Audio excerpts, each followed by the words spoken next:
I like it. It looks fresh, but how are we not going to put a crab, or how are we not going to put the best looking flag out there, the Maryland flag, incorporated in the City Connects? They're City Connects. Put the Maryland flag in there. Put a crab in there. Put my logo on there. What's going on here? We got Aaron Judge destroying stadiums. He should be arrested, first of all. If everyone at BTL chat, Tail and Squad Ride, we'll break you guys out of prison later. This guy's cheated multiple times in the past, gotten caught for it. He's actually a human trash can. This dude is the scum on the bottom of your shoe. That guy goes park to park, stadium to stadium, a grown-ass man with a baseball glove, like he's playing in the game, taking home runs from kids, not giving little man the respect he deserves. What a loser. They're watching me flourish, I'm watching them run. Damn. Brand new bag for pro, but I didn't pay for it. I don't like spending that cash because I'm trying. What's going on, chat? Happy BTL 265 piece. Hold the fry. As always, joined by your guys, Krabs and Javon. After our 100th squad ride win, let's get some W's going in chat, boys. 100 wins. Look, that does not grow on trees. All right. 100 wins. What do we got? 64 losses, Javon. 3 pushes. I'm the mathematician, but I just crunched those numbers, and it's about 61%. There you go. Impeccable. Absolutely impeccable, chat. Hope you guys have been tailing, like I've been saying for the past months. If you don't tail the squad ride every day, what are you doing? We can't help you.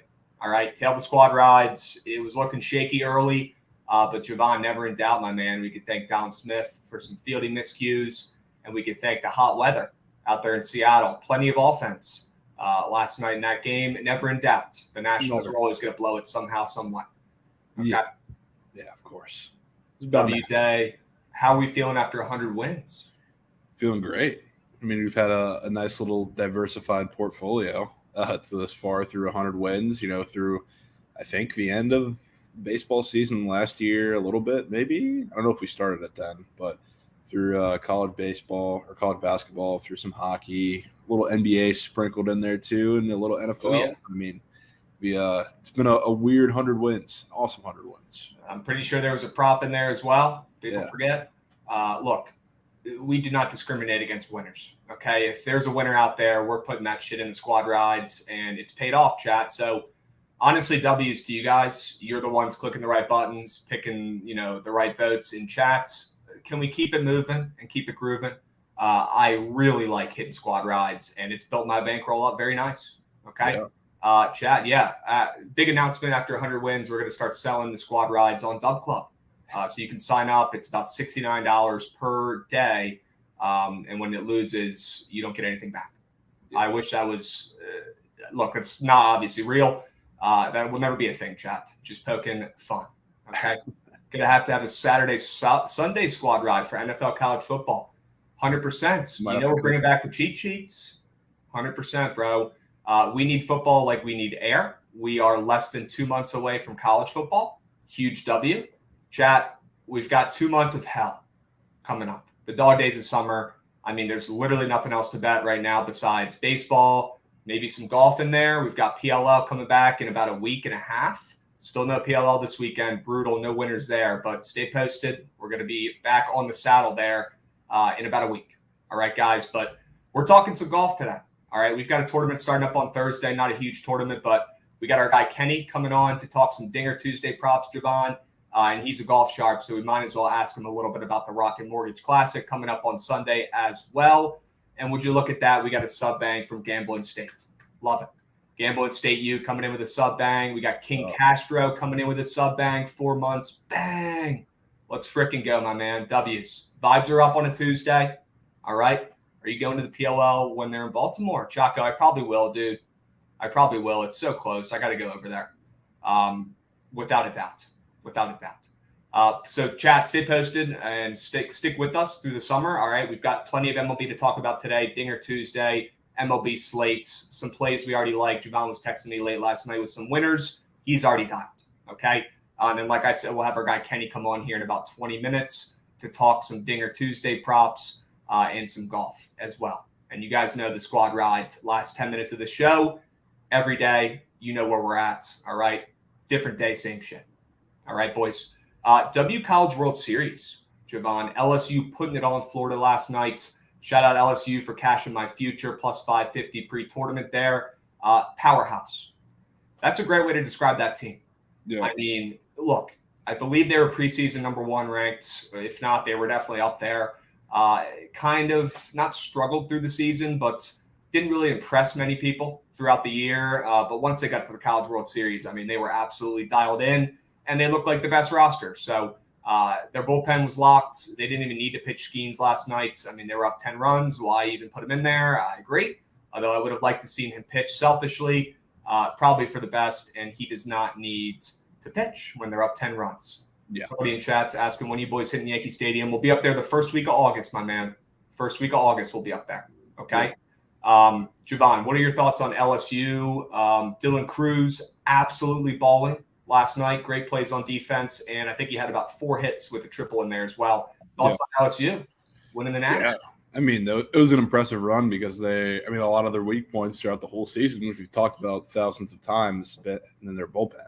And it really stepped up, not just in the College World Series, but throughout their whole run, even though, at the beginning they're playing some not necessarily high-stress games, won a lot of games with their offense. So bullpen usage wasn't absolutely necessary, but in coming College World Series, it certainly was, and stepped up in the biggest moments. Obviously, last night was kind of similar to the start of the tournament where their offense was just so good that it really didn't even matter. But to get to this point, I mean, their bullpen really stepped up. Obviously, Skeens was great when they needed him to be, absolutely lights out, not a flaw in pretty much any start that he made throughout the postseason. So they're certainly a powerhouse. That's one of the deepest lineups I think we've seen from a team making a College World Series run in quite some time. Without a doubt. And I'll tell you what, LSU earned that shit. They had about a bazillion Jello shots, Javon, this week. Also, UVA still did not cross 1,000. Hilarious. They finished in last place. Had to be said, but we'll show you the graphic. LSU, 64,000 Jello shots. I don't know what 64,000 times 5 is, but looks like our guy Josh is 10 steps ahead. W. Josh. Yeah, what is that? $324,000, chat. That is a lot of money for some Jello shots. That's great. And I'm not going to say that had some sort of impact on the game out there, but it definitely could have. It definitely could have. I mean, their crowd was lit up. You could tell that they were leading the Jello shot challenge. Oh, yeah. Holy smokes. They were standing up. They were yelling the whole time. I mean, I don't blame them. Absolutely electric showing from them. But W's LSU showing heart both on and off the field. Got to give respect where respect is due. Yes, Livy could have been the X factor, Chaco. Could have been the difference there. That might have been. 100%. That combined with 65,000 Jello shots equals a College World Series in my eyes. So LSU took care of business. Maybe the first time since I've been following baseball intensely for the past 15 years of my life that we have 3 guys who are pretty much a lock to go 1, 2, and 3 in the MLB draft coming up in 2 weeks. And none of those guys will be a high school bat, probably.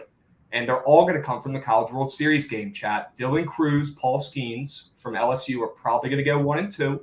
But I would not be surprised if Langford sneaks in there from Florida.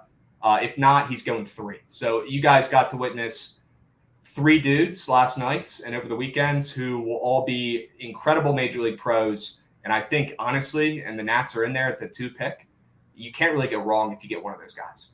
No, absolutely not. I mean, they're in a golden position, like one of the very few times really in any sport, but like MLB specifically, where they probably shouldn't care in the slightest who falls to them because they're getting one of the best players in like recent history of college baseball, no matter what. So that's going to be awesome.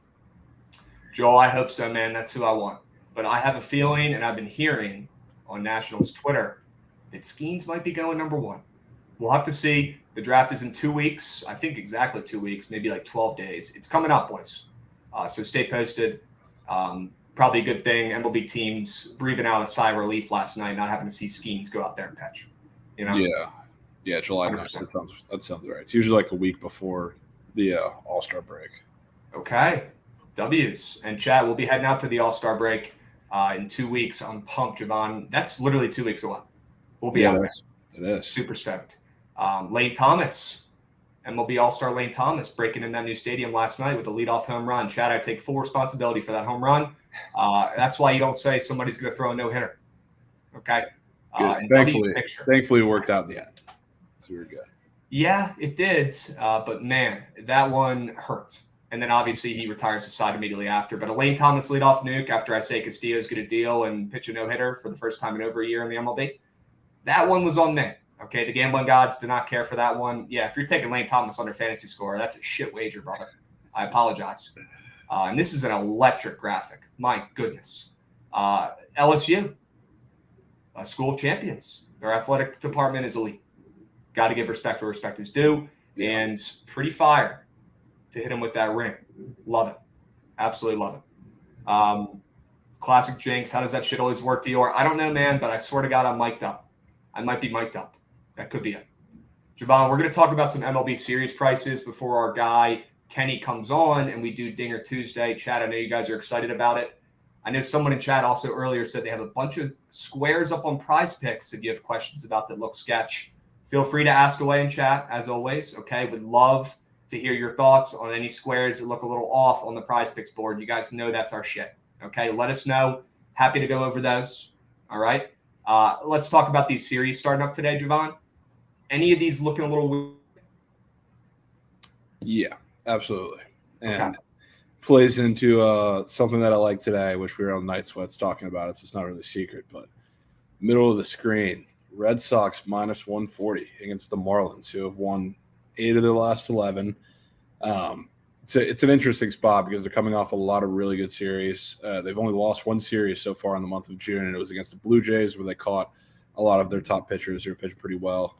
So it's a tough spot for them. But Red Sox minus 140 coming off a series loss to the White Sox, where they've really been tumbling as of late. It's interesting to me, especially when you look at the pitching matchups. Like starting today, yes, the Red Sox are favored. Yes, I'm going to be on them.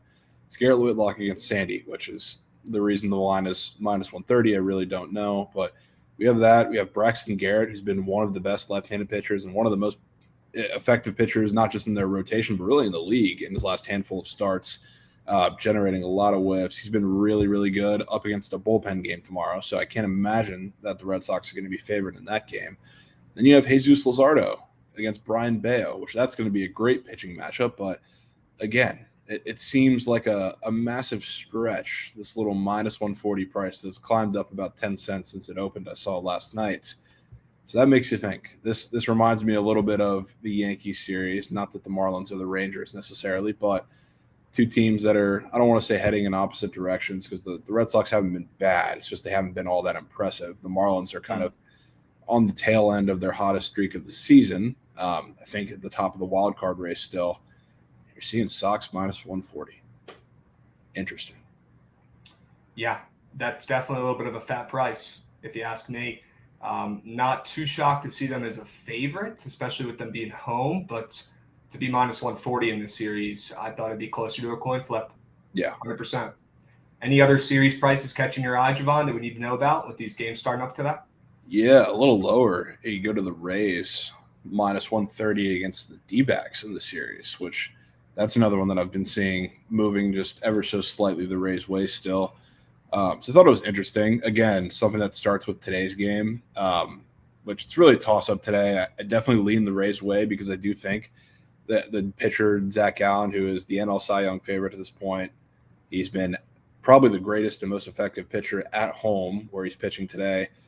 And he's only minus 130 against a rookie pitcher in Taj Bradley, who was barely, an underdog, or was an underdog at home against Nathan Eovaldi, who's also been great. So I think that price is a little short to begin with. Then you go tomorrow, and the Rays are going to be favorites against Davies, but you really don't know what you're going to expect from the pitching matchup Thursday. And when I turn off my baseball betting brain and just turn on my fan brain, the Rays have been absolutely atrocious away from the Trop. And the D-backs are kind of in the hottest hitting stretch of their season right now, I would say. They just had a crazy series against the Giants where the offense was flowing nonstop, I guess you could say, until the end of that Sunday game.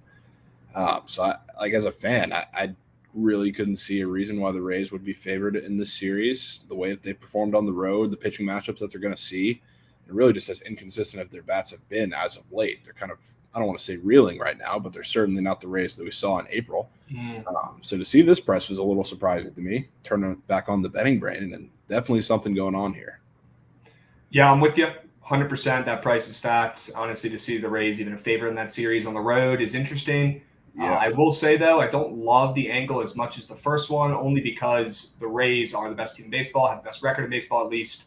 And I think, maybe the odds are shifted that way because they are just the best. And that's the one thing in the back of my mind kind of withholding me from agreeing 100% with you, but I agree 95%.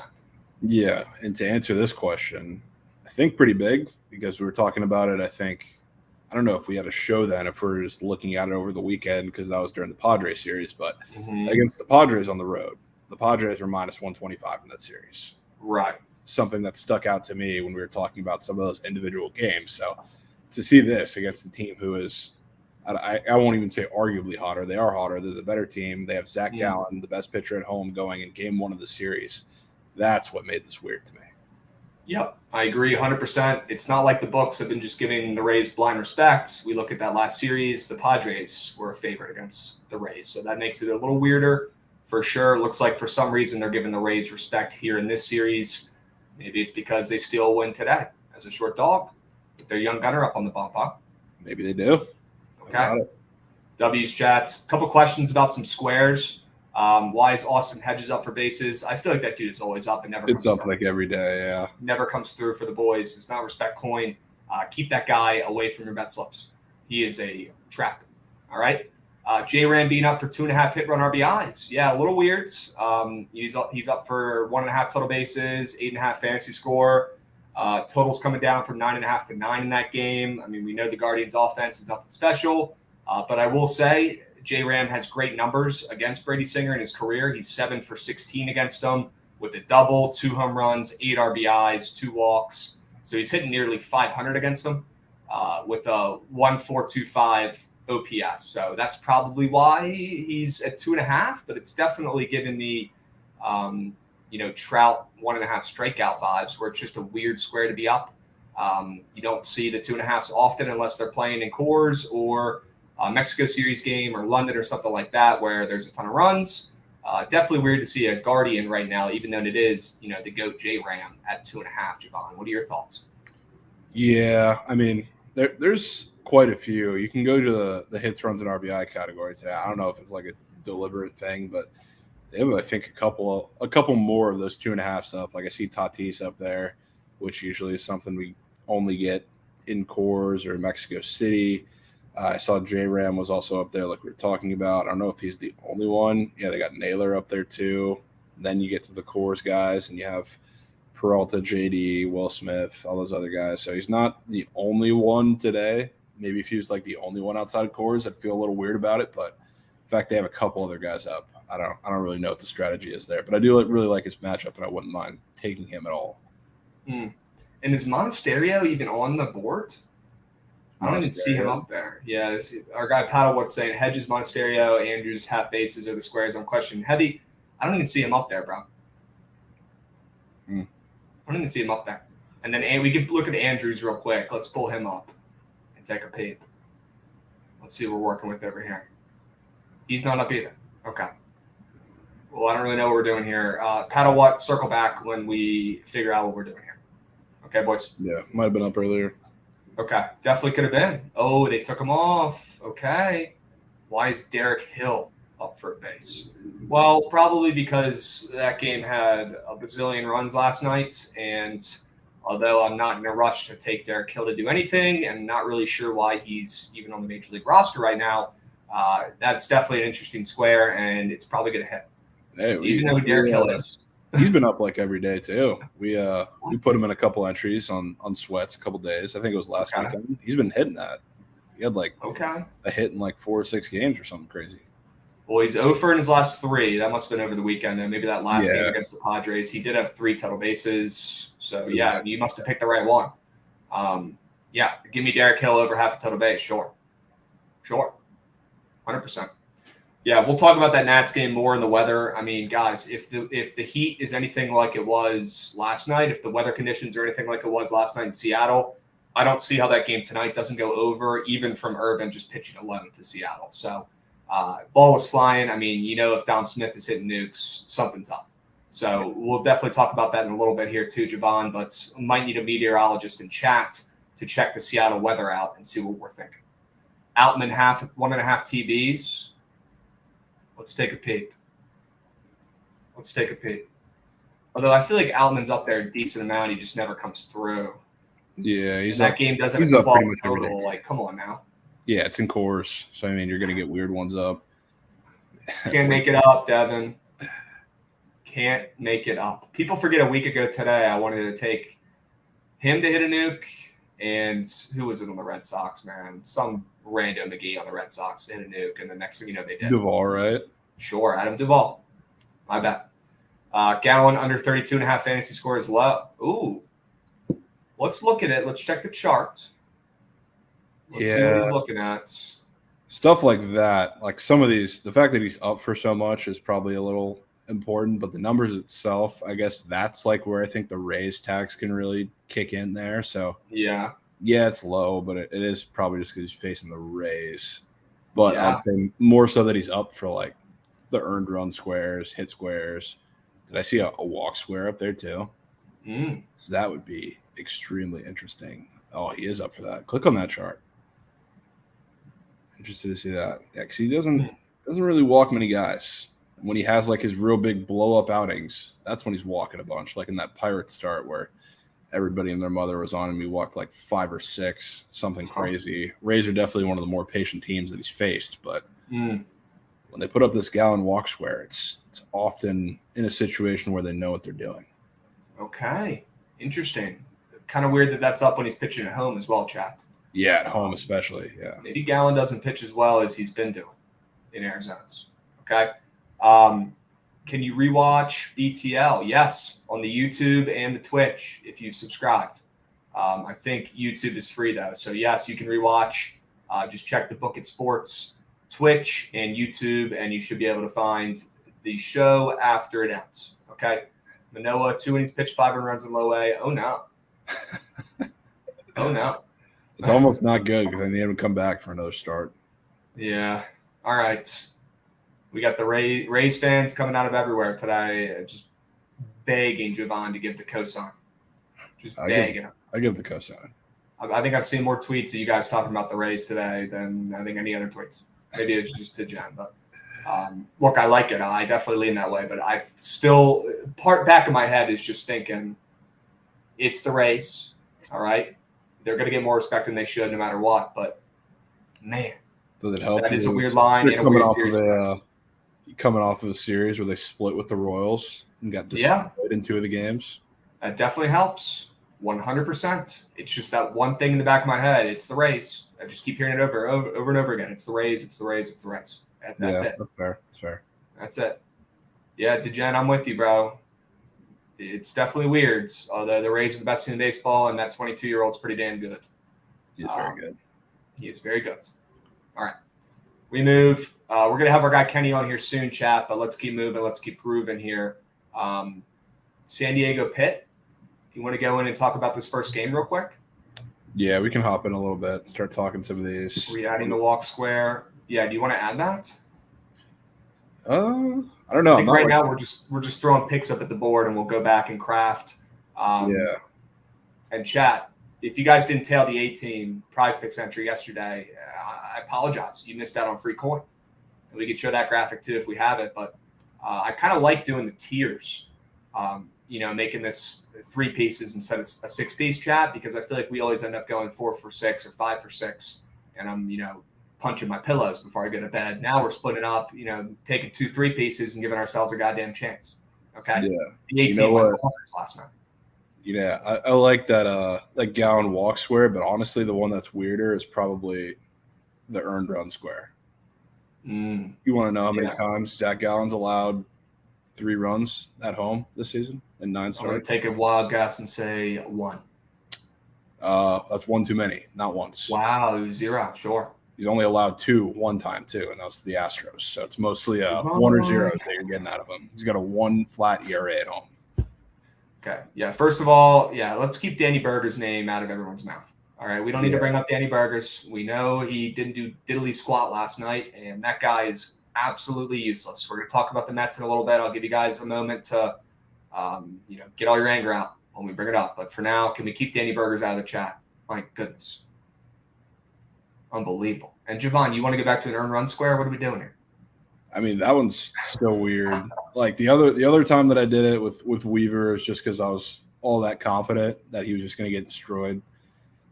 So I always feel confident when I'm backing the Reds or fading them in some form or fashion. But that square being up is crazy. You talking about Gallen or you talking about Tehran? Or are you talking about Gallen? Tehran, I really can't ever figure it out. His squares are always he's just crazy. Tehran might be working for the Bucs because they give him negative respect and he goes out there and deals every damn day. It's like it's an inside job. Yeah, it's kind of crazy. It's unbelievable. We want more ads. We want you to subscribe for limited dollars because you support the team and watch, and that way you don't have to pay for ads. Get your money up, hit a parlay, sub up. All right, Alex? Grow up. Unbelievable. You can buy a freaking subscription for less than your lunch for months. Unbelievable. David Peterson hits a loud square, catching my eye. We've already been over that. Probably going to be a limited start, and he might be on a pitch count because he's coming back from injury. So that might be a trap as well. I guess, yeah. That might be a trap as well. Yeah, I mean, looking at the dates, obviously, because we were familiar with his injury. He hasn't pitched since a little over a month. So numbers could be a little lower because they're expecting him to not go as long, or he's going to have a short leash or whatever. He's also playing the Brewers, who suck against left-handed pitching, so maybe that plays into it as well. So I don't know. That's weird, but probably with a little bit of reason.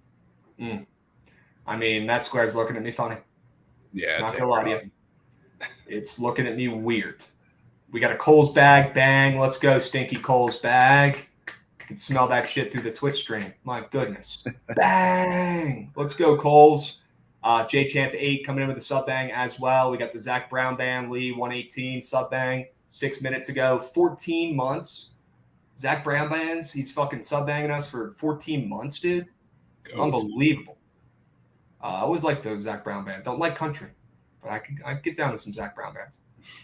DeGen Weekly, sub bang, 15 months. W. Mazer coming in with a sub bang. Holy smokes. You guys are in great vibes today, as you should be after another squad ride cash. Okay? Love it. Can't wait to get paid by the book today. Might have to go light today, though. There we go. Yeah. I'm with you, brother.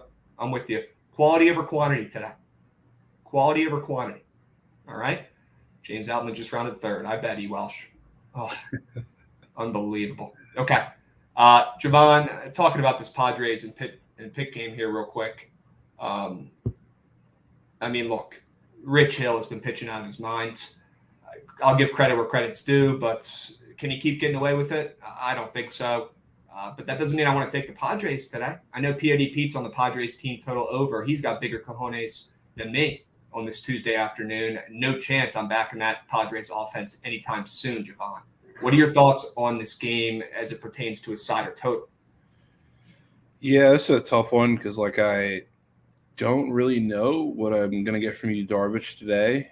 On paper, of course, really everybody on paper against the Pirates with strikeout potential, with a lot of pitches that they command well, especially off speed. They should have a pretty good start. But I wouldn't be surprised if we see him get touched up a little bit. I more so probably would want to go with the over in this game because I do think that the Padres bats are going to show up against Rich Hill. Yes, he's gotten away with it a lot of times, but this is a much different matchup against a team who's been destroying left-handed pitching, especially kind of these finesse, older type veteran pitchers. They've been hitting really well against. So I wouldn't be shocked in the slightest to see him just get absolutely destroyed today. And maybe the Padres hit this on their own. But in the back of my mind, I also am kind of saving the Pirates aren't going to touch any baseballs until tomorrow, until they face Blake Snell. So that's why I'm not all in on fading their offense completely today. So I think they can scratch a couple. That might honestly be all you need for 9 to 10 run here. So I probably go with that over. Okay. Why is Vargas up for a run? Is it simply because it's in Coors? Yeah, probably. Yeah, because that total is so freaking high. I'd say that's probably what it is. Yeah, all the run props in Coors, so they have to get it to where it's a run prop that's between minus 110 and 130 or whatever. So all the prices are moved up. Mookie's going to be minus 200. Freddie's going to be around the same. So they got to find ones that are in that price range, which are the lowest guys in the game. Okay. What's up, Kenny? I just sent it to you on Twitter, my man. I got you. All right, hop in whenever. All right, Beast. Historic battle, Manoah and the pitch clock. Sure, I take the pitch clock 9 times out of 10. Yeah, pitch clock wins that battle every time. Unbelievable. All right, boys. Corp Course home runs today. We're going to get to it. We got our guy Kenny coming in hot. We're going to go over some Dinger Tuesday squares, guys. Where are we at with the MLB head-to-head? Do we have an update on that? Joshy, do we have a W update on the head-to-head after last night? I know Shohei hit a nuke, but I have him on the bump. All right. Just as I suspected, De La Cruz with the goose egg after winning Player of the Week. Sure, that was like clockwork. Should have taken his unders. Simeon with a leadoff home run for you. I fucking bet. Yep. Whenever I take Simeon, he doesn't do squat. When we take him, he turns into Barry Bonds. It's unbelievable. Yep. And then Corbin Carroll, though, he's keeping me afloat with the goose egg. Although, did they play last night? They didn't play. No, they didn't play. Yeah, give me a break. Okay, I was going to say Corbin Carroll's not dropping a 0. No, come on. Not at all. Oh, chat, the odds have shifted. I needed a hot start there with that lineup I have. I'd say now Javon is either pick 'em at this point, or maybe you might even be a favorite after my team. We'll see what happens tonight. Tonight's a pretty big day for the squad. Corbin Carroll, I'm interested to see what he's going to do against Todd Bradley because, I mean, I took him and live line grabs is off the board. He lost. Yeah, but we'll see. I think Corbin Carroll has a pretty big series, but honestly, a lot of it may come on the base pass. So we'll see if he's able to generate some traffic today. And then we got, I wasn't expecting Matt Manning to come back today for the Tigers. I'll tell you that. So that's an interesting matchup now for Simeon. So we'll see how that all plays out. Okay. Javon's Brick looking at Manoa stats and rookie ball. I don't know if Javon's Brick. Javon might be kind of quivering in his boots. We might not get Manoa up in the pros this year. I still I trust that they'll bring him back up. I really only need 2 starts. So even if he's terrible, I think he can be better, and they'll start figuring something out to the point where they'll say, hey, come back up. Let's see if it works. Okay. W's. But if he pitches so bad he doesn't even get promoted again, that could be an issue. That could be. Yeah. All right, boys. You guys ready to talk some home run props? You boys ready to talk some Dinger Tuesday props? You ready to go over the board? I came prepared with a couple. I know Javon's got a few. In chat, we're going to bring on our good buddy Kenny. He's got some Dinger Tuesday props on his mind and maybe even some golf winners for the weekend. I know we don't have a major this weekend, chat, but we do have the Rocket Mortgage Classic. Maybe we can squeeze a winner out of our guy Kenny and see if he's got any angles for that this weekend. But we've got business to do for today, gentlemen. Let's bring our guy Kenny up. Let's see what's on his mind. What's going on, Beast? How we doing? Fellas, how are we? I am oozing Guinness and garlic bread out of my pores right now. God, fresh off a 12-day trip in Ireland. I actually got stuck in Dublin for an extra day because our flight got canceled, and the only way to wash that down was with about 15 more Guinnesses and a couple of, no joke, the best beer over there is called Kilkenny, and I promise you, it's not because of the brand. Shut up. Not because of the brand. People don't know about it, man. Everyone knows Guinness, and I'll tell you, it is way better over there in the Green Isle. But Kilkenny, my new favorite beer on the planet. You can only get it there, and I think Canada. But all in all, it was an awesome trip, man. Golfed like a total asshole, but that's beside the point. And it's good to be back. It's the first being back in the lab for the first day in the States for a Dinger Tuesday feels pretty. Let's go, chat. We got our guy Kenny fresh off the boat from his nice little trip over there in Ireland, hitting the links. Let's hope the lab probably missed you a little bit, and we got moonshots in the background. I know that's your bit. Let's hope we got some moonshots today, Kenny. You got some home run squares on your mind? You got some guys on your mind you think you're going yard? Absolutely. So we'll get right into it here. Look, it doesn't really take a sharp baseball mind to tell you guys that this kid Elly De La Cruz in Cincinnati is pretty damn good at baseball. But yeah. I got a hard time staying away from this kid, and I think right now on paper he is far and away the most valuable player on the board. You can shop around for his price. It is rather juicy, and it's the highest that I've seen it since probably his first week in the league here. So all of his production comes from the left side of the plate. Against righties this year, he's batting .377. He's got 3 home runs, 5 doubles, 2 triples in 53 at-bats versus righties. Against lefties, he's batting .150. He's 3 for 20. He doesn't have a single extra base hit. So if you're going to target Elly for anything in any game this year, you have to do it when you know he's going to be batting as a lefty. On top of that, they're playing at Camden Yards tonight. Camden Yards is, I think that I have it as the 6th most home run friendly park for left-handed batters over the last 3 years. Same holds true this year. This year, as a lefty, you're 25% more likely to go yard at Camden Yards than you are at the average stadium. So regardless of weather, it's just a home run friendly park for a guy like Elly. And on top of that, you got the wind blowing straight out to right field tonight. So it's kind of just the perfect storm of a situation for Elly at a really good price. I don't love the matchup against Wells. He's been solid this year for Baltimore. I think batters, both sides of the plate, are hitting a combined like 185 off of him. But he's given up 18 home runs, 5th most in the league. So if you connect with one off this dude, it's going to go. So I think it's just the perfect storm for Elly De La Cruz tonight. And at, on some books, plus 600, I think that's the best play on the board. Wow. Okay. I didn't think you'd be able to sell De La Cruz on here. We don't usually like taking, the biggest names on the board, but that was one hell of a sell job. The weather in the DMV should be fine by game time. There's some weather coming through this afternoon, but should be cleared out of here by around 5 at the latest. So I don't think it's going to interrupt the game. If anything, like you said, if that wind's blowing out, Kenny, that park turns into a freaking home run derby at times. I would not be surprised. Wells, who's won kryptonite, kind of like my guy Josiah Gray, he's got the good strikeout stuff, but he's, he definitely gives up that long ball. And if De La Cruz is hitting from the left sides, it could be the day. Could be the day. Yeah. Could be the day. I also don't mind you can find him to hit a triple on some books. Look, obviously triples are rare in baseball.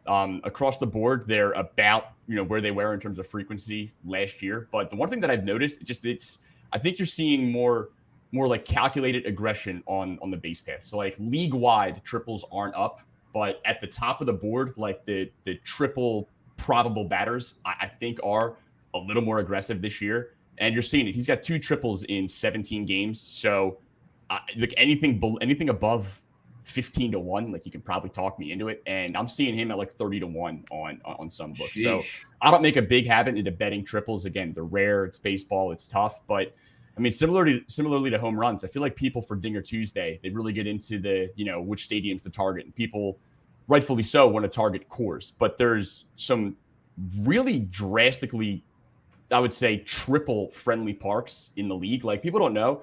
Like, you can't really take advantage of it tonight, but like Comerica Park, where the Tigers play, for reference here, like I said for lefties at Camden Yards, you're 25% more likely to hit a home run. So that's sort of like that's the increase you can get for home run. Compare that to triples at Comerica Park. As a lefty at Comerica over the last 3 years, you are 126% more likely to hit a triple than the average park. It's just, it's and on top, I guess to coincide with that, you're 33% less likely to hit a home run there. It's just they got deep porches all around. They got high walls, and they have a couple of weird sort of angled, like left center, right center walls. You can get a lot of hops there. So it's something I've been looking at. It was something I was diving in just before I went to Ireland here. But we might get into the triples research game pretty aggressively here, because I think some of these parks are far more triple friendly. And when you've got, the new wave baseball player, I feel like it's a lot more speed than we've seen in recent years. So with the juice you can get on some of these, I think the value is out there. 100%. I mean, even a guy like Corbin Carroll in Arizona, where they've got deep fences, a lot of runs, hitter-friendly park, but not a lot of home runs, a lot of gaps, a lot of gappers. And a guy like Corbin Carroll, same thing with Ellie, just a different type of speed that some of these young guys have, where, look, maybe the books are not hip with the odds for these guys hitting triples yet, because we haven't seen guys like De La Cruz and Corbin Carroll who are, have insane pop, can hit a ball in the gap, and they can turn doubles into triples like it's nothing. I mean, Ellie's already done that twice this season where he's turned doubles into triples. So I would not be shocked to see him do it again. It would be tough for him to do it at Camden Yards. And as somebody in chat was saying that earlier, would be tough, but if anyone could do it, it's definitely Ellie, and I would not hate taking him to go Yaya as well tonight at plus 600. Very left-handed, hitter-friendly park, Camden Yards, 100%. 100%. Javon, what are your thoughts, man, on the Reds? I know that's your squad. Yeah, so, I was actually looking at a couple lefties here for similar reasons. I went with Jake Fraley, but, I think Ellie, for similar reasons, is also a really good matchup here against Tyler Wells, and I actually think Tyler Wells pitches pretty decently today. He's been lights out. The Reds they've sucked on the road, let's call it, their offense, even in this little stretch here. But Tyler Wells has 6 multi-home run starts this season. So even if he pitches pretty well, he's very prone to the long ball, like Kenny was saying. And I definitely think one of these lefties gets into one today.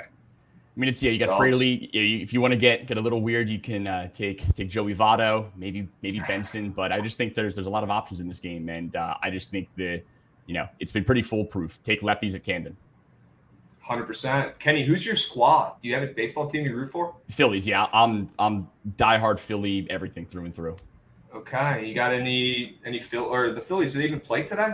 Yeah, they're in Chicago, I believe. That's the one game I hadn't really dove into. Most of the books didn't have props up for them until recently. The weather in Chicago looks kind of shitty. Okay. Just because of, again, I know it's Stinger Tuesday, so I might be a little more likely to fire something here, but there's nothing that's really standing out here that makes me just love this game. Okay. Can I get a pulse check on the Phillies, though? Sorry, what was that? Let's get a pulse check on the Phillies. You guys doing all right? You've been picking up recently. You still think you're going to make the playoffs and stuff? I think we're going to make the playoffs. We have to get another arm at the deadline. We continue to lose. Every time we start with an opener, and we've been using Schramm a lot here, we can't win opener starts. We need another starter, and there's just zero consistency across the lineup right now. But you saw this happen last year as well. It's just we hit these dull patches, and then it just starts to click. And We saw it last year. They were the hottest team in baseball post All-Star break. So as a team that just went to the World Series in a year that I think a lot of people, weren't predicting that. As a Phillies fan, you got to give them the benefit of the doubt, have some faith here. Me personally, I'm already in the camp of trade everybody but Bryce Harper and Trey Turner and go get Shohei. Go get Shohei. Shohei's not staying in Los Angeles, and I would do some pretty despicable things to see that man in a Phillies jersey. So that's my 100%. Phillies future strategy. Go get Shohei Ohtani. Okay. I'm sure a lot of teams will be, having the same thought process here. Would not be surprised if he stays in Cali, maybe switches jerseys, puts a blue one on. As long as he doesn't put on pinstripes, I'll be okay. No pinstripes. No Yankees uni. Cannot be having that. That'd be bad for the sport. We can't be having him go to the toxic Yankees. They'll ruin his career. Like they're doing with Judge right now. Come on now. He's gonna absolutely love it in Philadelphia. Philly will worship this guy. Okay, 100%. So you guys got good fans. I'll give you that. Kenny, take us to your next pick, though. You got another guy up your sleeve you like? I do. So I'm like you guys. I typically avoid the bigger name chalk plays, especially for Dinger Tuesday. Like if you're taking advantage of the promo, you can kind of let it rip a little bit. But there's just too many chalky guys that I think are in great situations today. So I'm buying the dip on Stanton. Stanton at plus 420. So he's been just a full 2-pack of ass since coming back from the hammy injury about a month ago. He finally did something like moderately decent this weekend. He went 1 for 3 in back-to-back games. He had an RBI single to give him an extra cushion in their last game. And it's just a good bounce back spot for him. He's 3 for 4 career against Blackburn with a home run. The wind is blowing straight up the center in the Coliseum tonight. And look, he's slumping hard. The Yankees as a team, all their bats are slumping hard. And I don't think there's any better way to get back on track and get the rebound started than just by beating the piss out of the Athletics for 3 straight games. So I think he finally clicks tonight. I think he hits this from the first inning. Javon, does he have the shortest odds as a Yankee today? Or is anybody in this game? I would assume, there's definitely no A's that I would think have shorter odds. Yeah, I'm seeing 420 there. Seth Brown on the A's at 450, and then Rizzo at 5. Yeah, this one's got Seth Brown a little shorter, but tomato, same shit, both around the same price. Interesting. I mean, yeah, look, Stanton's very streaky. You're saying he's starting to heat up right now. Would not be a bad time to target him if the wind's blowing out. And I think they're playing in Oakland. So, I mean, he's going to have to hit a moonshot. But if that guy hits a home run 9 times out of 10, that shit's way gone anyways. Who cares what park he's playing at? 100%. I mean, I think you can really dig into the park factors to highlight maybe a unique situation. But somebody like Stanton, he could be playing in the Roman Coliseum with 500 foot fences. If he hits it, it's good. Yeah. 100%. Agreed. Javon, any other Yankees or Athletics you like in this game before we move? No, I didn't take a look at this game too much, but yeah, I can certainly get behind backing Stanton against Blackburn today. I like that. Yeah, those odds look a little short. I know it's Stanton. He's a big power guy on that board. He's probably going to be the shortest, right? But 425 with how he's been hitting. Come on now. In the Coliseum or in Oakland? Give me a break. Who else you got, Kenny? I don't know how many guys you brought with you, but take us through your picks if you got a couple more or whatever. Yeah, I got one more that I locked in, and then there's a few names that I haven't pulled the trigger on yet, but just maybe worth just firing out there. Again, another mega chalk guy going against sort of my nature here, but Pete Alonso at plus 300. This is just a dream scenario here. So Citi Field, third most home run friendly park for righties this season, and it's I think when people are looking at home run tendencies, you have to look at both sides of the plate because it's hard to put one out there as a lefty. As a righty, it is a lot easier this year, and it's similarly over the last 3 years. So good park, wind is blowing straight out the left in New York tonight, and you got Alonso going up against Tehran. He's beat the hell out of him. He's 5 for 11, 2 doubles, 2 home runs in his career versus this guy. When I saw that, I assumed he was going to be coming in at like plus 250, plus 300 with the promo. I'm not going to lose any sleep there. Click it. 100%. I'm with you. Look, the Mets, we've talked about a little bit how they're an absolute joke, a disgrace. They can't buy a win right now. But look, Pete Alonso is going to do Pete Alonso things. Maybe today just is a core home run day, like our guy Kobe's saying in chat. Alonso plus 300, offense is struggling. He has a good matchup, though. He owns Tehran from back in the day when he was on the Braves. And let's not kid ourselves. I mean, Tehran has been great so far this season, but can he keep this up? I'd be willing to bet no. And if anybody's going to do anything in that game or make a difference, it's going to be Alonso. And his odds are so much shorter than everyone else on this board. Holy smokes. Yeah. Javon, what do you think about Alonso today, man? Yeah, I don't mind Alonso, and he was talking about how it's certainly a lot easier for righties to put a ball at out of that stadium. I was looking on the other side because we have David Peterson going, who talk about a guy who's been susceptible to barrels and home runs. He's certainly in that category. So I was looking at both the guys that are on the bottom of this board here, William Contreras and Willy Adames. Kind of lean more to William Contreras. I think he has a little better of a matchup there. But those are certainly the guys that I looked out for here on the Brewers side. Okay. W's. We got a couple guys in this game. Kenny, you said you had a couple other dudes. You locked in Ellie, Stan, and Pete. And by the way, did you leave the real Kenny out in Ireland? Because these might be the squarest home run props you've ever pitched in your life. These are the squarest home run props ever. I'm disgusted with myself. This isn't the real me. But hey, man, if when the Square chalk can looks, pay that. Square can pay. If the chalk looks this good, dude, Yeah. just eat it. Just eat it. 100%. And keep it moving. And hopefully one of these guys goes yard, and then you end up making at least a little bit of coin. You make a little bit of coin. Who else are you targeting? You said you had a couple other names you wanted to just get out there, throw them out, and we'll kind of see if we like them or not. Maybe we can add them. So this guy had 2 home runs 2 Dinger Tuesdays ago, and I think since that game 2 straight weeks ago, he has gone 0 for his last 19 at bats. He hasn't had a hit since June 14th. So here's the real Kenny. What's this pick? maybe I'll wait until he's confirmed in the lineup. But I'll tell you this: if I'm betting this guy to hit a home run, I think you just quite literally have to bet him to get 2 home runs. And I know that sounds fucking ridiculous. I'll give you his name in a sec, but I want to see if you guys can guess this. Because on the year, he's got 15 home runs, right? 15 home runs. But of those 15 home runs, he's got 1, 2, 3. He's at 5 2-home run games. Jack Sawinski, when he goes yard, he's gonna go yard twice. He's hitting 2 of them. He's hitting 2 of them. We did this last year too. I think he had a 3 home run game last year. It just I've never seen anything like this, man. I guess you can understand the psychology, man. He sees one go over the fence. He walks up there with a little more swagger. But I mean, these guys should have that confidence every time they step up to the plate. But every time Jack goes yard, it's more likely than not he's hitting his second one. So I think against Darvish on the road, who consistently struggles on the road, Sawinski at 430 to go yard, and then Sawinski at 60-1 for 2. I might have to just do a little sprinkle in there because that's you might not have a ridiculous choice. Stat. I mean, we like runs in that game, Javon. What do you think about Sawinski 2+ news? Yeah, dude. I mean, I've been on Sawinski. I mean, I guess a lot of the community's been on Sawinski for pretty much every single Dinger Tuesday. But I mean, a couple of them ago, I know he started, I believe, in that game in Coors. He's conveniently landed on some pretty good matchups every single Tuesday. So I've been backing him a little bit. I like runs in this game. I think Snell shoves tomorrow. So I wouldn't mind Darvish getting roughed up today. And it's 100% right. Like Sawinski, when he's locked in in game at the plate, he's one of the most streaky in-game hitters that I've ever seen. So I mean, the sprinkle for 2 is awesome. I love that. Okay. I mean, that's value. 60-1. Holy smokes. And imagine he hits that first one. I mean, you're literally glued to the TV. You're watching the commercials in the Pirates game. You don't have a choice. You're glued. And I don't think I've ever bet someone to hit 2 home runs before, other than just like a drunken donation, because hitting 1 home run is hard enough in Major League Baseball. But I think just you look at these game logs. If you want to fade Sawinski, just don't bet him. If you're gonna bet him for 1, you have to take the extra quarter unit and just sprinkle it on 2. Otherwise, don't even waste your time. 100%. Love it. If you end up calling this, I mean, number 1, we're gonna have to clip that. Number 2, that might be your best bet yet. Yeah, and Kenny, you've hit some crazy ones.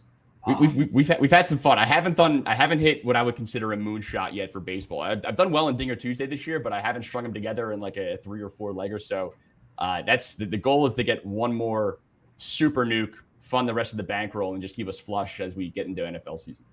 100%. What is your greatest bet you've hit this year? What is I'm not even talking about the best odds, but what is the one bet this year you've had that's just felt to you like your biggest win? And it probably is something crazy with the insane payout, but I want to know what your biggest moonshot of the year's been. If I can use, it's this year, but it's last, NFL season, the Super Bowl. I got my wonderful mods in Mooney Gang sent me this shortly afterwards. It was a sad night for Philadelphia Eagles fans. I wanted to cry. I loved that team. I love Jalen Hurts. I felt bad for that team. When the Sixers lost, people were pissed off and just disgusted with the team. When the Eagles lost, I think the city was sad for the team. There's just a level of respect and just, I think, recognition of how hard that team works. So it was a bit of a tough night, but to take the sting out of it just a little bit, I had quite a bit of quid on Jalen Hurts to run 1 in, Jalen Hurts to run 2 in, and Jalen Hurts to run 3 in.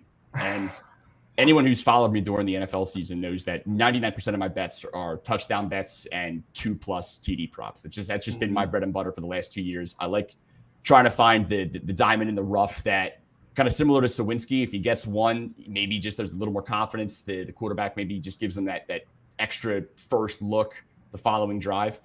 And because of that, I tend to stay away from some of the more chalkier guys. And Hurts was as chalky as it got last year. But I was stunned going into the Super Bowl. He was even money, or in some places like plus 110 to rush 1 in. And that's it's broken. He should be minus 200. Just completely disrespectful. Yeah. I had never bet a player to score 3 times in a game before. And I think we got him at, I think 35-1, I think is where they came in at. And holy smokes. we felt good about it the whole way. And I knew it was going to be a good night when on the first Eagles possession, Kenneth Gainwell scored what looked like the first touchdown of the game. And that was a gut punch because I had been on Gainwell and Gainwell first touchdown the previous 3 games. And I decided to stay away and sort of just go all in on Hurts. So Gainwell gets in, they review it. He's down at the 1/4-inch line, and it's an automatic Hurts touchdown pretty quickly into the game. So once we got that first one, I was feeling pretty good that we were going to get at least 2. And we got the magical third, and it looked like what I thought was going to be potentially a clinching touchdown. So it wasn't meant to be, but I left that game feeling relatively good. Yeah, I don't feel bad. You guys got your ring a couple of years ago, and I'm a Commanders fan. I'm salty, so I don't feel bad one bit. You'll be fine. And you cashed a 3+ touchdown ticket. Give me a break. Unbelievable.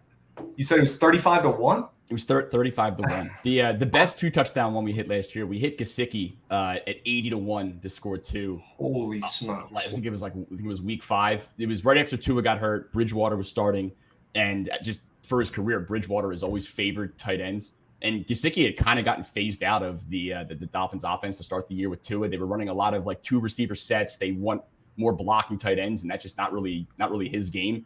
With Bridgewater at the helm, I knew they were going to have to rely on him more, and we got some pretty juicy prices. And the beauty was, I think he scored both touchdowns in the last 4.5 minutes of the game. So it was one that we had already kind of written off, and then he came through it.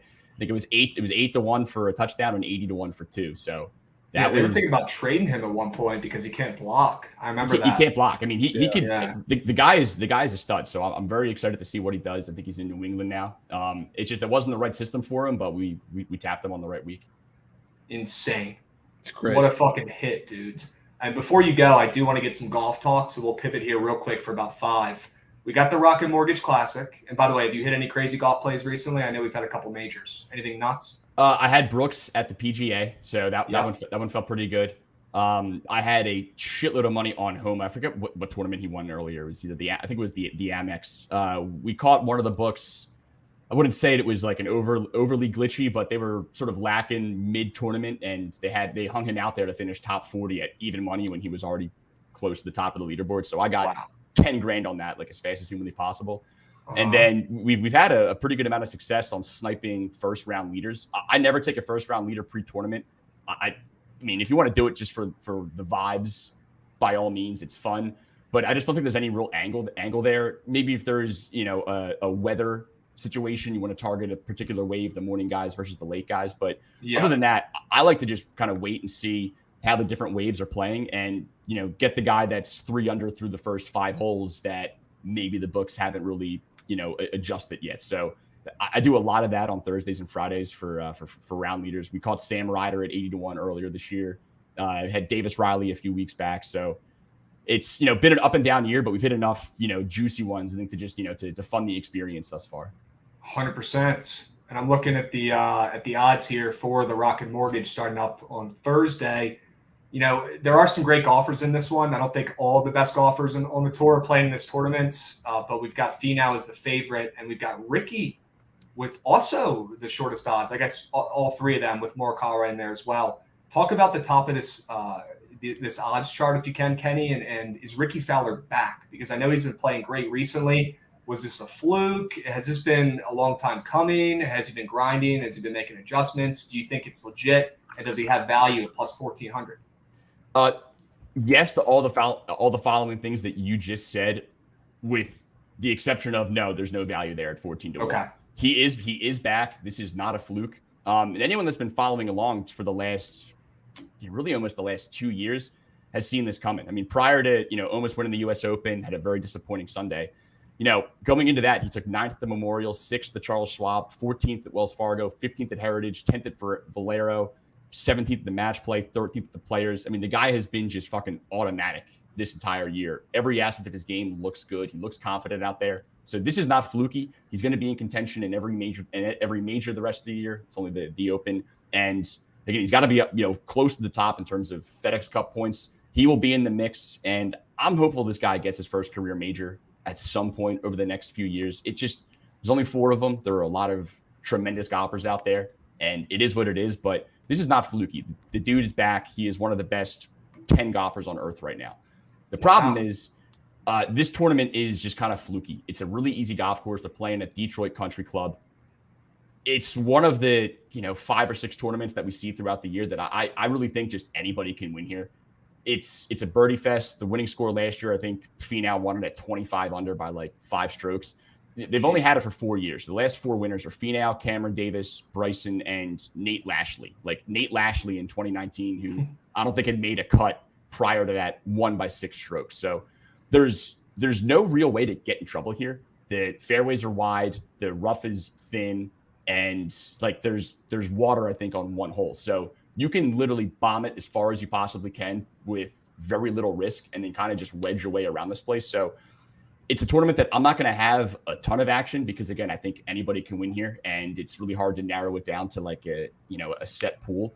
But if you're going to have some action for this, I would not take anybody below 28 to 1. I'm essentially just fading the top half of the board. If one of those guys wins, so be it. Like, if like Justin Thomas has been playing just downright awful for the last 6 months, if he wins this thing at 18 to 1, I can live with myself that I didn't, go spending on that. So I'm looking for a few bombs down the board and maybe look for, a live play on the leaderboard. So first guy that I have, I like Ludvig Aberg at 40 to 1. Ludvig Aberg plus 4,000. Swedish. Sure, everyone knows Ludvig Aberg, of course. Everybody knows. My favorite golfer. He's the first ever PGA Tour qualifier via PGA Tour University. It was this new program that ran last year just for the best collegiate golfer. The dude went to Texas Tech and is just an absolute bomber. He hits the ball like 330 off the tee. He is really great with his irons. And the single worst part of his game is just his putting. And I think on a course like this, it's just going to be essentially who can get to the green and make as many 15-foot birdie putts. And I know that putting isn't his strong suit, but I think anybody can turn it around on a given week and just get hot with it. So I think he's going to give himself a ton of chances. And if he gets hot with the putter, I could definitely see him taking this down. I've been chasing this guy the last few weeks just because it's a guy that I followed when he was in college. He's going to win a tournament this year or early next year. So I'm pot committed. I'm going to keep betting him around this price, especially in a tournament like this where a lot of the studs, like any tournament that he plays with Scheffler or Rahm, it's just his chances of winning are like a tenth of what they are compared to a tournament like this. So it's hard to stay away from the kid. Give me Ludvig 40 to 1. W's. And yeah, Scheffler and Rahm, they're not playing in this tournament, right? They are a lot not. Of these guys, a lot of these guys are not playing in this one, which is a W for guys like Ludvig. And then I got one more that I know for a fact nobody on earth has ever heard of before. And like I myself, I watch a lot of golf content. I'm a huge fan of Tour Junkies, Friends of the Moonshot. Follow them if you haven't. My buddy DB down in Augusta, nobody does it like him. There's a lot of good stuff out there, but nobody on earth I've heard talking about this guy. 18-year-old South African phenom. You look at him, like he's built like Harry Higgs, just a burly 18-year-old. And he is the longest hitter on tour by like 15 yards. He made the cut at he made the cut at the U.S. Open.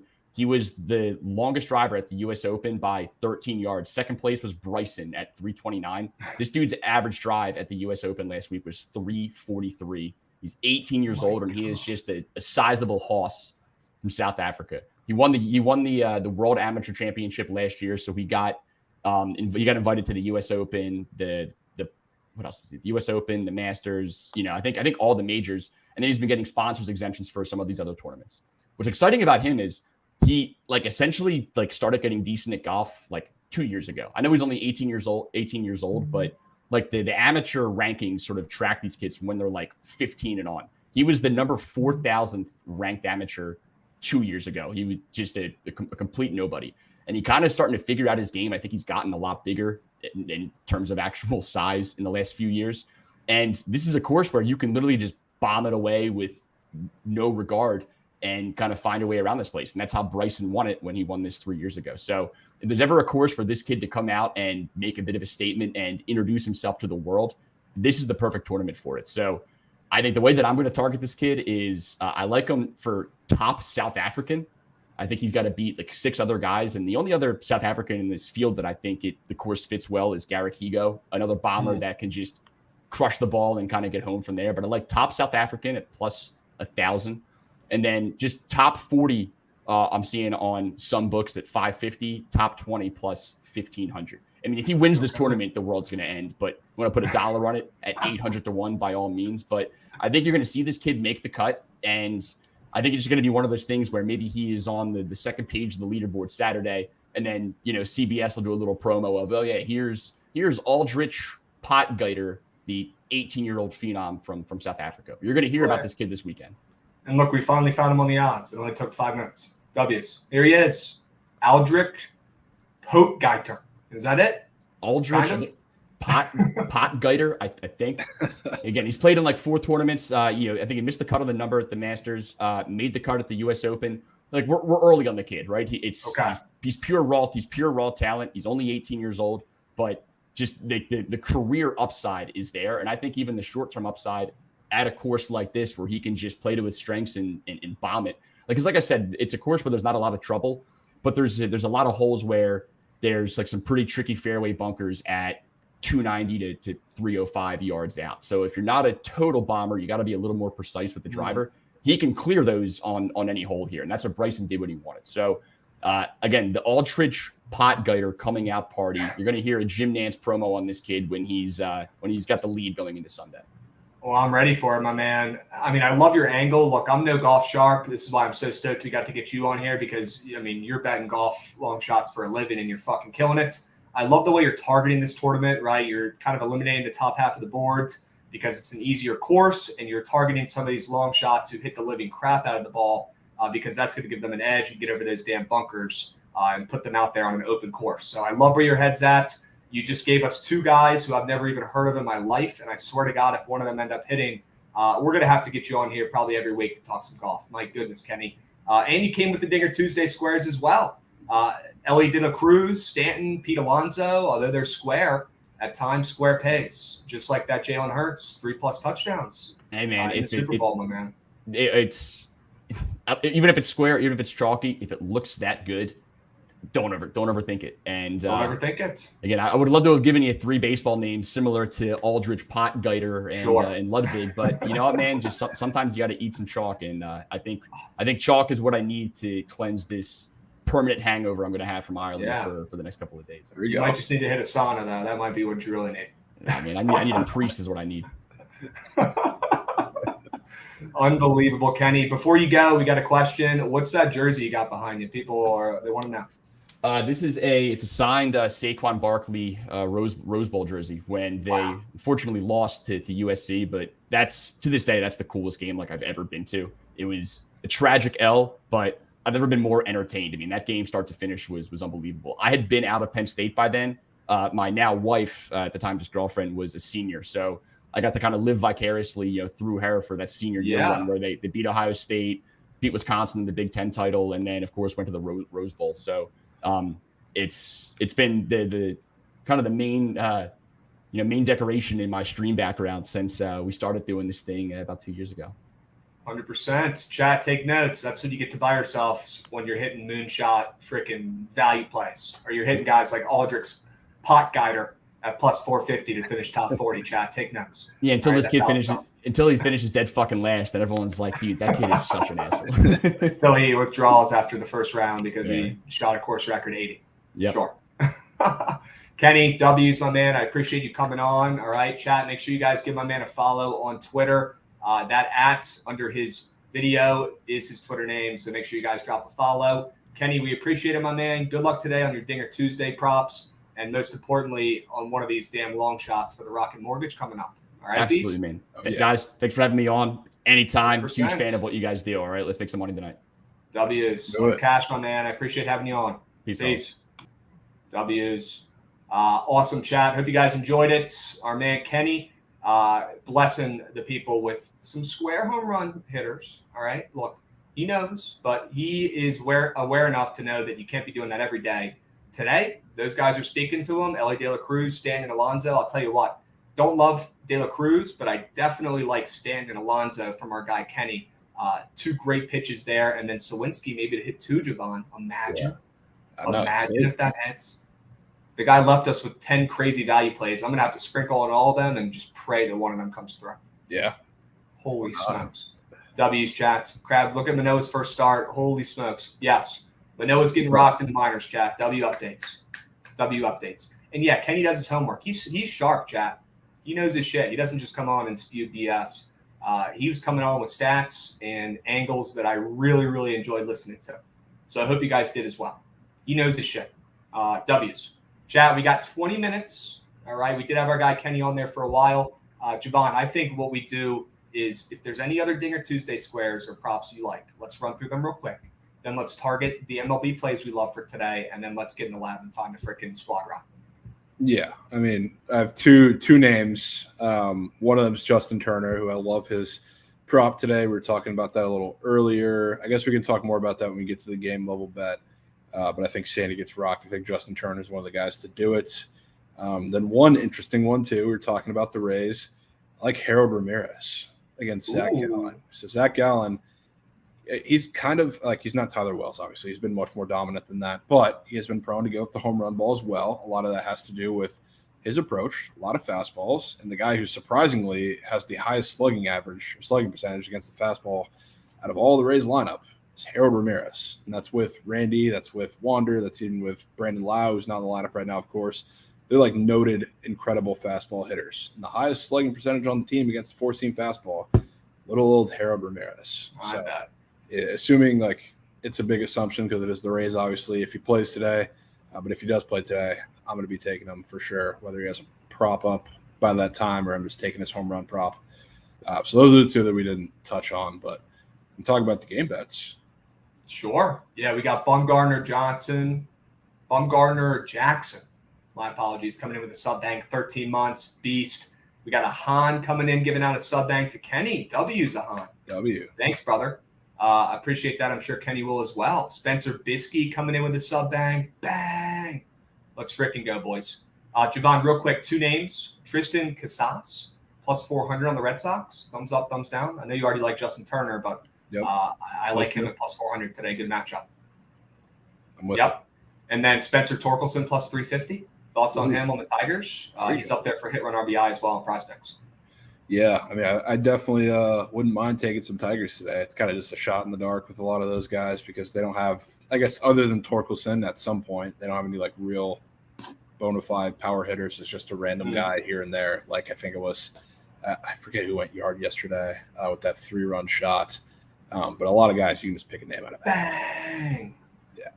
Bro, his Abby's hilarious too. A little South Park guy. It's so funny. I fucking love South Park too. I should ask him what his favorite episode was. Kenny, what's your favorite South Park episode if you have one? W's, boots on ground, Cardinals, Astros, any squares, nukes, or sides? Real quick for our guy, Dig Dat. Let's see if we like anything in the Astros game. I really don't. I kind of lean the Cardinals, but I don't want to bet them. But gun to my head, I'm probably taking Cards NL. Javon, what are your thoughts? Yeah, I mean, gun to my head, that's where I'm going to. It's a tough situation. I mean, that line with Framber on the bump especially seems incredibly awkward. I'll tell you that. It's just tough to kind of value the Astros right now because they're incredibly injured. They've been struggling due to their injuries and the guys that are in and out of that lineup. So maybe Vegas just doesn't value them at this point as the Astros that we kind of know and expect. But that line still feels incredibly short. And yeah, that travel from London is certainly something that I really don't want to back, even with an off day, because it's really not as much as an off day as like any other normal situation. So I'm not running to the counter for that one, but definitely lean Cards. W's. Chat. We will put out another Prize Picks A team and B team on the BTL Twitter this afternoon. I know we didn't get to the Prize Picks today. We got a couple squares we went over that we liked, but we will finalize and put that out on the BTL Twitter. That way we can focus on sides now. Okay, boys. Is Ohtani and Wu hitting their Ks? I wouldn't be taking anybody's Ks against the Nats. I'll tell you that much. Ohtani might. I hope so for the head-to-head lineups. But Wu, I think, gives up some runs today. But I don't like his Ks. I don't like anybody's Ks against the Nats. Best team in not striking out in baseball. Pretty surprising and impressive. And that brings me to my next point, Javon. I think one of my favorite straight bets on the books today is that over in the Nats in Seattle because of the weather. I mean, last night, if it's anything like it was, the ball's going to be flying. If Don Smith's hitting nukes chat, we know something's up because that is just insane. And we have a funny clip from Don Smith as well in that game last night where I think he forgot where he was maybe for a second on the fields and made one of the worst plays I've ever seen. We'll show you guys that clip. But, Javon, while we do, here's the Don Smith nuke, actually, W's. We'll show you that real quick. But let us know what you think about that over while we show you these two clips. Yeah, I mean, the conditions there are really interesting. It's definitely not something that I expect all that often coming out of or happening in Seattle. But, yeah, Wu is interesting because he's obviously going to give them like a lot of fastballs. And the Nationals not only don't strike out, that play was hilarious. I mean, give me a break. What are we throwing the ball to? Ghosts? What are we doing? Keep going. Nobody there. Yeah, but they don't strike out. So a guy who throws a lot of fastballs like Wu and is a little unpolished, even though he's been incredible to start his career, I wouldn't be surprised if we just get one of those Nationals games where they just continuously get a lot of foot traffic on the bases. They're getting soft base hits because really against Brian Wu, yes, he's been a little susceptible to barrels in some of his starts and some of those matchups, but if he's throwing a lot of fastballs against a team that doesn't strike out, it's going to be a lot of soft contact hits, and the Nationals could definitely stack those. And then on the other side, Jake Irvin, you can say this pretty much any start, but if he doesn't have his incredible command, he's going to walk 5. I can see that happening. And then with the Mariners too, any righty that doesn't have like premier strikeout stuff and is going to force them to be able to hit the ball, I don't mind that. Bro, I think all these guys might hit a nuke today. Jazz, I like to hit a nuke today. I thought his odds were short in his first game back. Gallo, I mean, he hit one last night, I think, so maybe it is a good look today. Jock, no opinions, but he's taking Shohei. I feel like Trent taking Shohei no home run. It's like me trying to fade the Nats. It just very rarely ever works, you know? Yeah, it's probably just intentional because he wins anyway. All right, Kenny said, should I have one strikeout prop? Want to get your guys' thoughts on Gavin Williams strikes out 14 tonight. I bet, Kenny. That seems realistic. Javon, thoughts on Gavin Williams maybe leading baseball in strikeouts today, though, for that cool, cheeky prop they have up on FD? Yeah, I mean, I don't mind that. Obviously, it's hard to say I hate it going up against the Royals. I really like that matchup for him, and I've kind of been intrigued by a little Gavin Williams looking at his debut. I mean, his stuff was, I don't want to say it looked like major league ready and incredibly polished yet, but it's definitely the type of stuff that they're looking for him coming out as one of their top pitching prospects. And it was interesting the first start. So I guess the Royals, depending on which lineup they put out, of course, they've had guys in and out of that lineup. I wouldn't be surprised if we got a really good performance out of him today. Okay. Plus 1,200 for 9+ Ks. Holy smokes. And he's facing the Royals. That helps. Yeah. That sure as hell helps. And the total's coming down. Somebody's pitching well. It's probably not going to be Singer. Maybe it is Gavin. Okay. W's. Chiote's going back in time, he said. Is this true? A's Moneyline Crabs, let's time travel and go vintage. Chiote, you are flying solo on that mission, brother. Respectfully. Keep the A's out of my bet slips. But I'm rooting for you. Yeah. Javon, take us through your favorite plays of the day on the books. Just power through them, whatever you got. I know you already mentioned the Red Sox. What else do you like today on the board? Let the people know. Yeah, and DeGen, we'll talk about that a little bit sooner. Want to power through these, but yeah, I'm a little concerned. The Red Sox, certainly my favorite play on the board, -130. Garrett Whitlock against Sandy. If you told me this last year, I'd say you're absolutely insane. Yeah.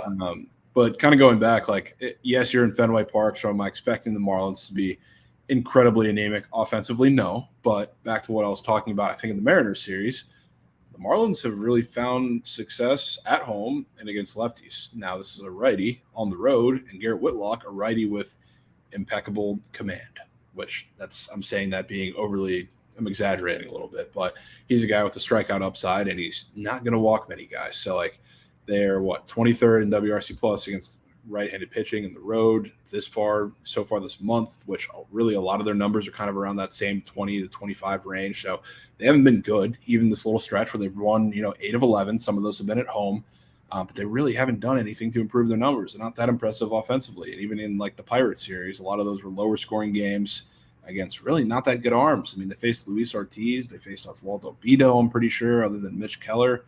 Nothing is really impressive there. So like, Garrett Whitlock, I think, could have a really good start here. Trent's lurking a little bit. But yeah, minus 130, up from like a pick 'em that it was at last night, which I was really already excited to do. I'll gladly hop in. And I've seen the Red Sox offense has been middling a little bit lately. And with this line move, they're at a team total juice to like minus 130 to the over that they haven't hit in 5 games, which some of that probably has to do with them coming home to Fenway Park in these hitting conditions. But I'm willing to back their offense to have a pretty good day. I'm with you, brother. Give me the Red Sox ML. It's been a while. Long overdue. Always feels good taking the Sox, right, Trent? And go to muted. Get him the hell out of here. So muted. Get him out of here. Get him out. Crazy. Trent, if the model's computed, though, and you can figure out that mic, I would love to know the model POD today. 10-4s. 10-4s? I kind of like being this little tiny square down here. No, leave me. It is kind of weird. Sometimes you come up, I don't even see you, and then I look on the screen, you scared the living shit out of me. And I'm checking like the splits or something. I come back and you're up there. I'm like, whoa, there he is. Is Red Sox a Meg? Red Sox could be a Meg. It's pretty close. Red Sox are looking at me funny today, Trent. I heard a sneak 10 unit come out of John's mouth last night. No, that was stipulations. That was if our little overnight slip hit, which it didn't even come close. Didn't come close. That was a stipulation thing. But shocker. Yeah, I definitely will have more than one on it. I'll tell you that. Yeah, Trent, man. Because Verdugo's coming back too. So like on the surface, maybe that means a little something. But you also have Jazz Chisholm coming back on the other side. It's like the spark plug of their entire offense, and this line's moving to minus 130. I bet. He ain't hitting a nuke, I'll tell you that. His odds are short, I'll tell you that, but it is his first game back, and it's going to be a public play. So I'm rooting for you. All right? You don't even hit dingers, bro. He doesn't even hit him? Why is he like plus 400? Is he really? Yeah, I don't understand it. His first game back, too. Weird. I mean, it is in Fenway, so I don't know that, man. Fuck. What? I didn't realize it was in Fenway. Yeah, dude, it's in freaking fake Park McGee. It's in Cooperstown Dreams Park, literally. Shit, dude, that's gonna be a sweat. That's rule number 1: is no Fenway and no goddamn Coors. All right, Cook. So far out of the lab, bro. Trent is so far out of the lab. He doesn't even know where the games are being played. Unreal. Jesus. Unreal, dude. Unreal. Grow up. All right, we can keep cooking for a couple minutes here so we can get squad ride going. Let's get the squad ride up. We're putting the Red Sox in there. Okay. Yeah. What else? Some of the other stuff I like, obviously like the Rays. I've talked enough about that. I like Tigers team total over, which that's kind of my way of. I obviously want to fade Martin Perez. Tigers match up like relatively similar as they did to Heaney yesterday, and they destroyed him.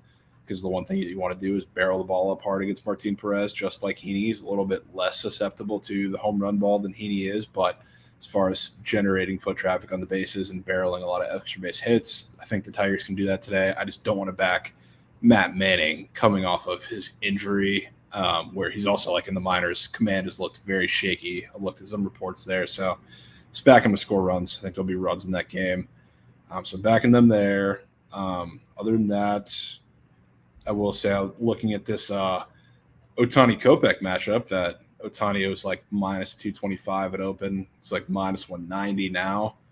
Which reminds me a lot in bad ways of, everybody saw Strider minus 1.5 payout yesterday. Castillo minus 1.5 paid out yesterday against 2 poverty teams. One of those we were on.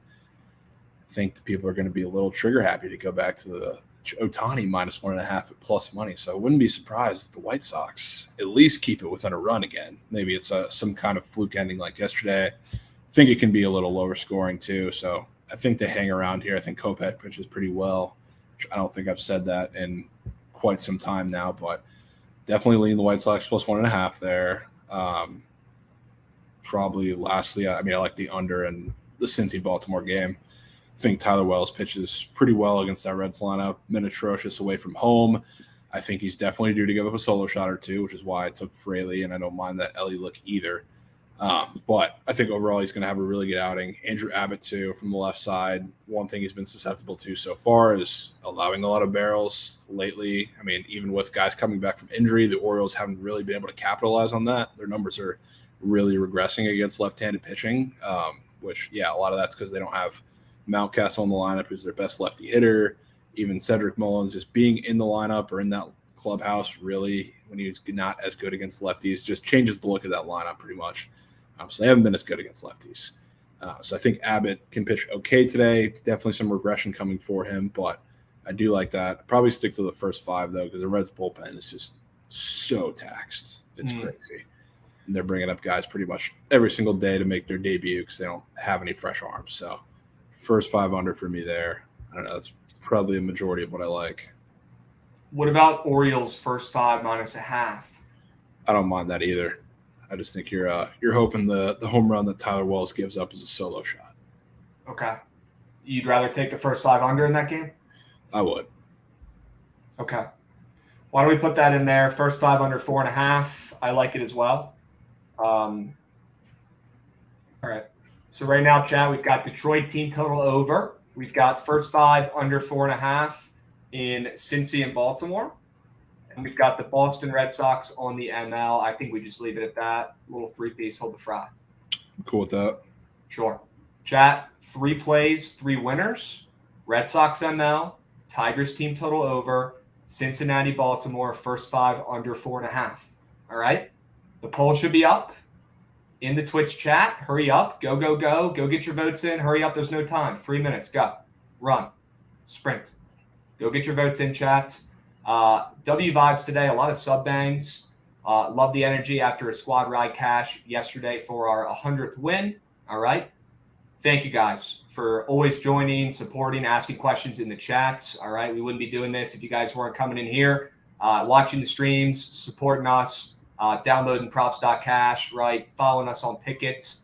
And most importantly, just coming in here, being talkative in the chats and asking us questions. You know, me and Javon could talk on a FaceTime for an hour about these winners and just put out our plays, but we really like doing this on the stream every day, and we appreciate the support and seeing the growth. It's a great sign. So especially in the dog days of summer where it's pretty much only baseball, we know football is right around the corner. We are super stoked with what we've got planned coming up for the football season. And we're hoping you guys stick with us through the summer, keep cashing these squad rides. Make sure you guys get your votes in on the Twitch chat, and make sure you guys are supporting us and watching our streams. We appreciate it.